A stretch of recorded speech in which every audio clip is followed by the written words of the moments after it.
Alright guys, in this video I want to talk to you about the influx of Chinese sellers on Amazon UK and what I believe you can do about it to help you stand out and compete in this very, very competitive marketplace. So I received this comment on my video last week, and I do read all of your comments, guys, so if you do drop a comment on the video, just know that I have read it, and 99% of the time I will reply as well.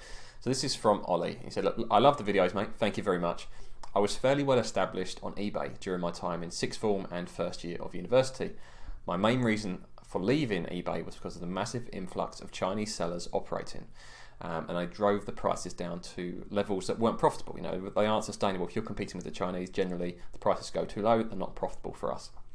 Fast forward to 2019, I've just gone live with my first product on Amazon, congratulations, and I shit you not, the same thing is happening again. At least 5 to 10 new listings each week for the same product from sellers with Chinese business addresses.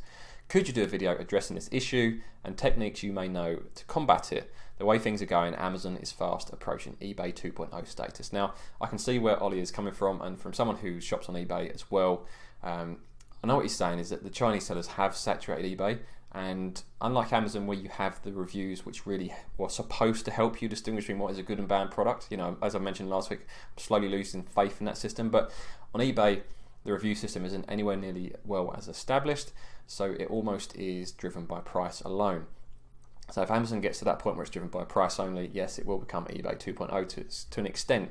So what do I think about this, and what do I do to ensure that I can stand out against the Chinese sellers? Well, the first thing, you may have seen this video. If not, I did a video previously, 10 tips for how to stand out on Amazon. These are general tips, how you can get ideas to improve your product and how to stand out against competition. However, this video is focused purely towards what I think of Chinese sellers and my mindset towards competing against them. So I'll show you what Ollie is referring to here. So this is the kitchen tongs example from last week.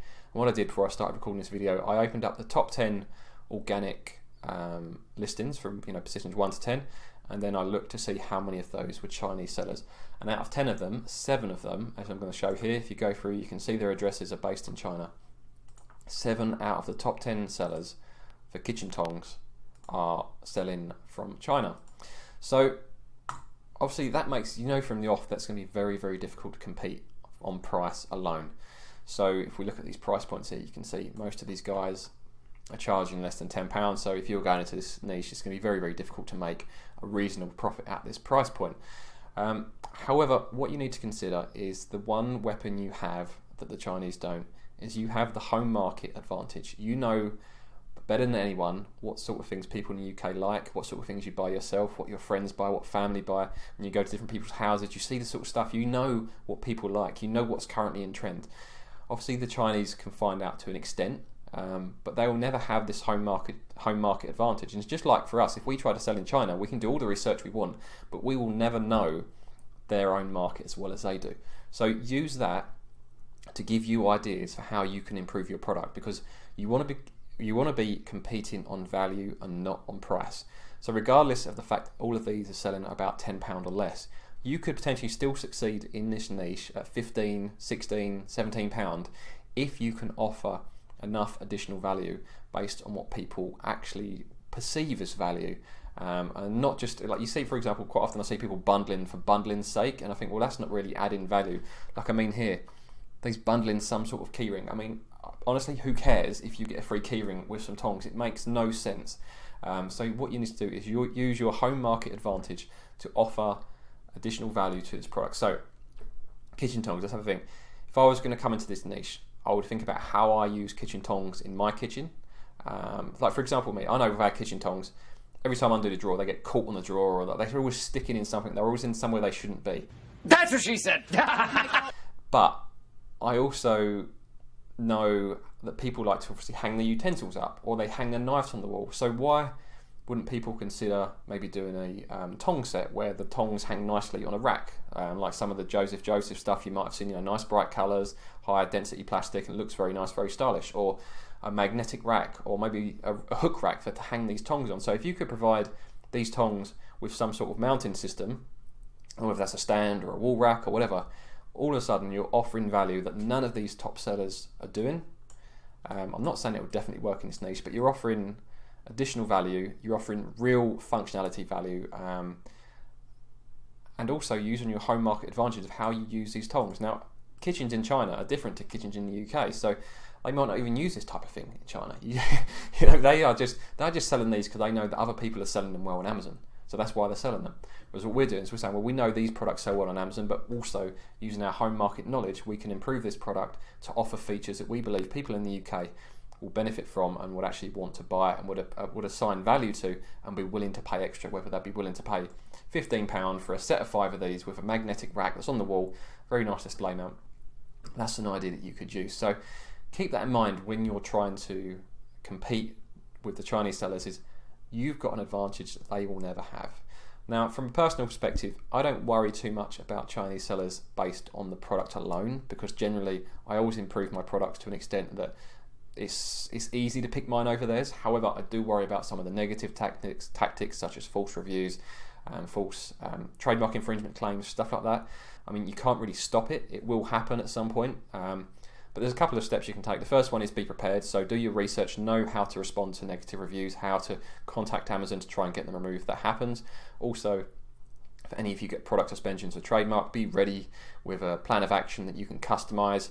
So you can do all this research now in the early days, how to form templates for removing negative reviews, form templates for plan of actions for trademark infringements, copyright infringements, stuff like that, and get that all ready. So if it ever happens to you, you can fight back. Alternatively, you could always not stock too much of any particular product. So don't go into high quantity niches where people are selling 500 or 1,000 units a month. Go into ones where they're selling maybe 100 or 200 a month.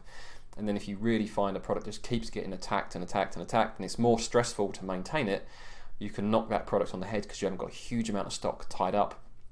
And you can move on to a different product which hopefully will be in a friendlier niche where you can compete. The other thing I would say to do is avoid using any tools like Jungle Scout or Viral Launch to find products. A lot of people, not just Chinese sellers, but a lot of people are using these tools to find the same products. So I do find that these tools are missing a lot of the products, and the products that I sell, well, only one of the 3 really pop up in the search results, and funnily enough, that's the product that I'm probably going to move on from because it's just not really working for me as well as I'd like it to. So I would say avoid those tools as well, because obviously people in other countries are going to be using these tools to find out what sells well in the UK. So don't use those tools. I think the other thing to consider with competing with the Chinese sellers is that for me, I worry more about UK sellers, because of 2 of my 3 products, which I've enhanced and are much better than the Chinese competitors, the 2 main competitors are UK sellers. So I think that kind of emphasises my point that if you've got the home market advantage, you should be able to come up with a better product than the Chinese sellers will. The other thing to remember is that your photography is one of the critical things to the success of your Amazon listing. And I see it quite often where the supplier will provide photography, and you'll see multiple listings on Amazon sharing photography from that supplier. So what I would recommend is investing heavily to get your photography right. Now, I've got a product which is quite similar to other products in the niche. I have added value to it, but if I just took the same photo that everyone else is taking, then I wouldn't stand out at all. So all these people have got these lifestyle shots as their main image, whereas I've got a studio shot as my main image, and it looks fantastic because it's a studio shot.